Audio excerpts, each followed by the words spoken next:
दोस्तों,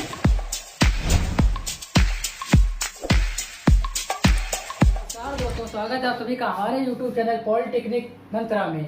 आज हम यहाँ पर इम्पोर्टेंट क्वेश्चन के लिस्ट लेकर के आए हैं। बहुत ही इम्पोर्टेंट क्वेश्चन है, ये प्रवेश परीक्षा में पूछे हुए प्रश्न है। इस पे कुल 15 प्रश्न हैं, तो एक एक करके 15 प्रश्न के बारे में जानेंगे। ये प्रश्न जो मैंने पहले कहा था उत्प्रेरक तथा अपचयन वाले चैप्टरों से लिए हुए हैं। जो मैंने क्वेश्चन नहीं बताया था उसकी थ्योरी बता चुके हैं। तो आप लोगों ने यदि थ्योरी नहीं देखी है तो आप पहले जाकर के वीडियो में देख सकते हैं, डिस्क्रिप्शन पे लिंक मिल जाएगी, तो वहाँ पर भी देख सकते हैं। तो बात कर लेते हैं कुछ क्वेश्चन के बारे में। तो पहला क्वेश्चन, 4 तत्व दिए गए, इनमें से ये पहचानना है कि इनमें से किस तत्व में क्लोरीन की ऑक्सीकरण संख्या +5 होगी। तो क्वेश्चन है जो क्लोरीन की ऑक्सीकरण संख्या हम लोग तो कह रहे हैं +5 दी, तो आपको पहचानना है इनमें से किस तत्व की होगी। तो पहला तत्व है HClO3, दूसरा है HClO5, तीसरा है HClO4 और जो चौथा है वो है HClO2। तो इनमें से किस तत्व में क्लोरीन की जो ऑक्सीकरण संख्या है वो +5 होगी। तो पहले वाले में होगी, क्योंकि आप देखते हैं कि ऑक्सीकरण संख्या आपको निकालना आता होगा, पहले वीडियो पे बता चुके हैं जिसमें हम लोगों ने पढ़ाए थे कुछ अंकर यौगिक कंपाउंड के बारे में बताया था, उसमें ऑक्सीकरण संख्या निकालना बता चुके हैं। तो फिर भी एक बार पहले इसका निकाल के देख लेते हैं, यही आप लोग का आंसर होगा। तो देखिए हाइड्रोजन की ऑक्सीकरण संख्या कितनी होती है, +1 होती है, और Cl की ऑक्सीकरण जिसकी निकालनी होती है उसकी x मान लेते हैं। तो +1 यहाँ x हो जाएगी। ऑक्सीजन की ऑक्सीकरण संख्या -2 होती है, तो ये 3 हो गए, तो कितना हो जाएगा, -6 हो जाएगा। =0 होता है। यदि यहाँ पे कोई आयन लगा होता है माइनस से प्लस में, तो वो बराबर में लिख लेते हैं। तो ये आगे x का मान निकाला जाएगा, x का मान हो जाएगा +5। तो यानी ये पहला तत्व होगा जिसमें क्लोरीन की ऑक्सीकरण संख्या +5 होगी। तो दूसरा सेकंड क्वेश्चन क्या कहता है, समीकरण 2 के यानी पोटेशियम आयोडाइड +Cl2 की गिव्स 2 KCl + I2 में Cl2 है। Cl2 यहाँ पे क्या है, तो जब हम लोगों ने आपको ऑक्सीकरण के परिभाषा बताई थी तो उसमें बताया था कि जब ऋण विद्युतीय तत्व जुड़ता है तो वहाँ पे ऑक्सीकरण होता है। तो जो ऑक्सीकरण होता है इसे यहाँ पे ये उपचयन कारक होगा, क्योंकि उपचयन कारक ऑक्सीकारक को ही उपचयन कारक कहते हैं। तो बात कर लेते हैं तीसरे क्वेश्चन की। तीसरा क्वेश्चन क्या कहता है, समीकरण SO2 + 2H2S gives 3S + 2H2O में जिस पदार्थ का ऑक्सीकरण हो रहा है वह है। तो यहाँ पे H2S का ऑक्सीकरण हो रहा है, क्योंकि H2S से हाइड्रोजन निकल रहा है। तो परिभाषा में आपको ऑक्सीकरण बताया था कि जब ऑक्सीजन जुड़े या हाइड्रोजन निकले तो वहाँ पे ऑक्सीकरण होता है। तो H2S से हाइड्रोजन निकल रहा है, तो यहाँ पर हो जाएगा H2S का ऑक्सीकरण। तो बात कर लेते हैं चौथे क्वेश्चन की। चौथा क्वेश्चन कहता है K2MnO4 में Mn की ऑक्सीकरण नंबर बतानी है, यानी कि Mn की ऑक्सीकरण संख्या बतानी। तो आपको पता है जिसकी निकालनी होती है इसके x मान लेते हैं। तो इसकी कितना हो जाएगी, x इसकी केट की होती है +1, तो यहाँ 2 तो कितना हो जाएगी 2, ये हो जाएगा प्लस, ये होगी कितनी -2, ये हो जाएगा 4, तो -8 हो जाएगा। और यहाँ पे कोई आयन लगा तो लिख लेते हैं, नहीं लगा तो यहाँ पे 0 मान लेंगे। तो यहाँ पे x का मान निकाला तो x - 6 = 0 हो जाएगा, तो x = 6 आ जाएगा प्लस का। तो Mn की ऑक्सीकरण नंबर होगी वो +6 हो जाएगी।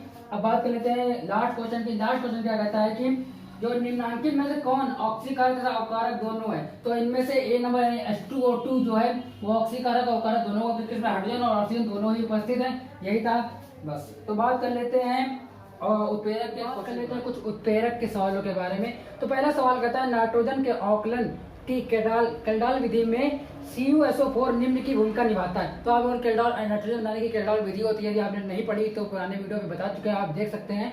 तो इसमें होता है, तो इसमें जो CuSO4 होता है वो उत्प्रेरक एजेंट का कार्य करता है। आप लोगों ने क्रिया पढ़ी होगी तो आप लोगों ने देखा होगा जो CuSO4 था वो CuSO4 वो उत्प्रेरक एजेंट का कार्य करता है। उत्प्रेरक का कार्य यह है कि लोहे में जंग लगने की क्रिया निम्न में से किसके द्वारा होती है। तो जो लोहे में जंग लगती है वो वायु में उपस्थित नमी के कारण होती है। तो नमी में जब जल वाटर उपस्थित होता है तो वो जब H2O 2 भागों में टूटता है तो H और प्लस और OH माइनस बनाता है। तो जो OH माइनस बनाता है, जो H प्लस होता है, ये आयरन में से क्रिया करके आयरन में जंग लगाता है। तो H प्लस के कारण ही लोहे में जंग।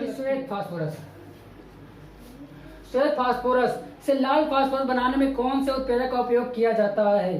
तो आप लोगों को पता है कि श्वेत फास्फोरस और लाल फास्फोरस बनाते हैं तो उस पर CuCl2 यानी कि क्यूप्रस क्लोराइड Cu2Cl2, इसमें क्यूप्रस क्लोराइड का इस्तेमाल किया जाता है। ये वहाँ पर उत्प्रेरक का कार्य करता है यदि आप सफेद फास्फोरस से लाल फास्फोरस का निर्माण करते हैं। तो ये चौथा क्वेश्चन ये कहता है कि जब उत्प्रेरक व विकारक की भौतिक अवस्थाएं भिन्न भिन्न हो तो उत्प्रेरक क्या होता है, ये हम बता चुके हैं आपको पहले वीडियो पे जो हमने उत्प्रेरक के बारे में पढ़ाया था। तो उसमें बताया था कि जब अभिकारक व उत्पाद की भौतिक अवस्था भिन्न भिन्न होती है तो वहाँ पर विषमांगी उत्प्रेरक कार्य करता है।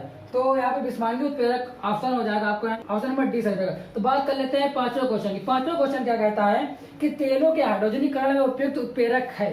तो जब तेलों का हाइड्रोजनीकरण किया जाता है तो उस पे मॉलिब्डेनम MO यानी कि डी विकल्प आपका सही होगा, मॉलिब्डेनम। बात कर लेते हैं कुछ रासायनिक अभिक्रिया के सवालों के बारे में जो हमने पढ़ाया था चैप्टर। तो पहला सवाल इसमें से ये है कि लोहे के टुकड़े को कॉपर सल्फेट के विलयन में डालने पर लोहे का सल्फेट बनता है, इस अभिक्रिया का नाम क्या होगा। तो ये इस अभिक्रिया में जो कॉपर का जो लोहे का टुकड़ा होता है उसको कॉपर सल्फेट यानी CuSO4 पे डालते हैं, यानी किसको, आयरन को। तो आयरन को डालेंगे तो यहाँ बनता क्या है FeSO4Cu।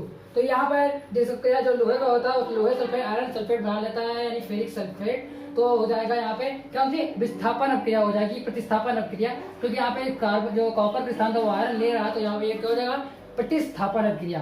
तो दूसरा क्वेश्चन है, दूसरा क्वेश्चन ये है कि चूने का पत्ता एवं पानी की अभिक्रिया में कार्बन डाइऑक्साइड तथा चूने का पानी बनता है, जो कि अभिक्रिया होती है। तो इनमें जो चार अभिक्रिया देखे हैं जो कि अभिक्रिया होती है, ए ऑप्शन दिया ऊष्मा शोषी अभिक्रिया, बी है ऊष्मा निकलने की अभिक्रिया, और सी है ना ऊष्मा शोषी ना ऊष्मा निकलने वाली अभिक्रिया, और डी है उपरोक्त में कोई भी नहीं। तो इसमें बी ऑप्शन हो जाएगा। बी ऑप्शन क्या कहते हैं, ऊष्मा निकलने वाली अभिक्रिया। क्योंकि आपने देखा होगा जो चूने का जो टुकड़ा लेते हैं उसको आप पानी में डालते हैं तो कुछ इससे धुएं टाइप का बाहर निकलता है, तो वही होती है एक प्रकार की ऊष्मा। ऊष्मा के रूप में वो जो धुआं होता है ऊष्मा है वो निकलती है। तो यहाँ पे क्या हो जाएगा, ऊष्मा निकलने वाली एक अभिक्रिया जिसे ऊष्मा क्षेपी है कि अभिक्रिया H4NO6 triple bond N gives H2N single bond CO gives single bond NH2। तो ये किस प्रकार की अभिक्रिया है। तो ये जो अभिक्रिया है समावेवीकरण है, क्योंकि आप देख सकते हैं कि इनके जो अणु सूत्र हैं वो जो दूसरे अभिकारक अणु सूत्र उत्पाद अणु सूत्र मैच कर रहे हैं। तो ये जो है जो समीकरण है ये समावेवीकरण है। तो चौथा क्वेश्चन है निम्न अभिक्रिया में से, चौथा क्वेश्चन निम्न अभिक्रिया में से कौन उत्क्रमणीय अभिक्रियाएं है। तो पहली अभिक्रिया दी गई है KClO3 gives 2KCl plus 3O2, दूसरी अभिक्रिया दी है H2 plus Cl2 gives 2HCl, और तीसरी अभिक्रिया दी गई है N2 plus O2 gives 2NO, और जो चौथी अभिक्रिया दी गई है वो है Zn plus H2SO4 तो ZnSO4 plus H2। तो आप देख सकते हैं कि जो C अभिक्रिया है, C अभिक्रिया में जो ये दिया गया है ये सिंबल जो होता है उत्क्रमणीय अभिक्रिया का सिंबल होता है। जहाँ पे सिंबल आ जाएगा तो वो अभिक्रिया उत्क्रमणीय अभिक्रिया होती है। तो आपका सी ऑप्शन है इसका, ये 90 में से कौन सा विस्थापन अभिक्रिया नहीं है।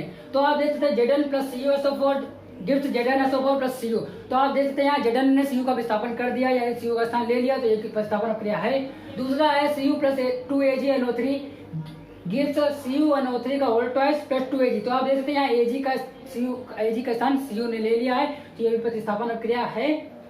सी ऑप्शन रहता है Fe plus CuSO4 gives FeSO4 plus Cu। तो आप यहाँ देख सकते हैं कि आयरन ने कॉपर के साथ ले लिया, तो ये भी प्रतिस्थापन अभिक्रिया है। तो जो क्वेश्चन रहता है विस्थापन नहीं है। तो ये जो चौथी अभिक्रिया है जिसका Cu और OH का whole twice gives CuO plus H2O। तो आप देख सकते हैं ये सब क्रिया एक अपघटन क्रिया का उदाहरण है, क्योंकि आप एक बड़ा यौगिक दो छोटे छोटे यौगिकों में विभक्त हो रहा है। तो ये अपघटन क्रिया के यौगिक है, तो ये विस्थापन अभिक्रिया नहीं है। तो ये डी आपका ऑप्शन सही हो जाएगा। तो बस आज के इतना ही। यदि आपको हमारा वीडियो अच्छा लगा हो तो लाइक करिएगा, चैनल को सब्सक्राइब कर दीजिएगा और वीडियो को ज्यादा से ज्यादा शेयर करिएगा, जिससे ये वीडियो उन जरूरतमंदों के पास पहुंच सके जो इस समय पढ़ नहीं पा रहे हैं। तो बस आप इतनी निवेदन है हमारा।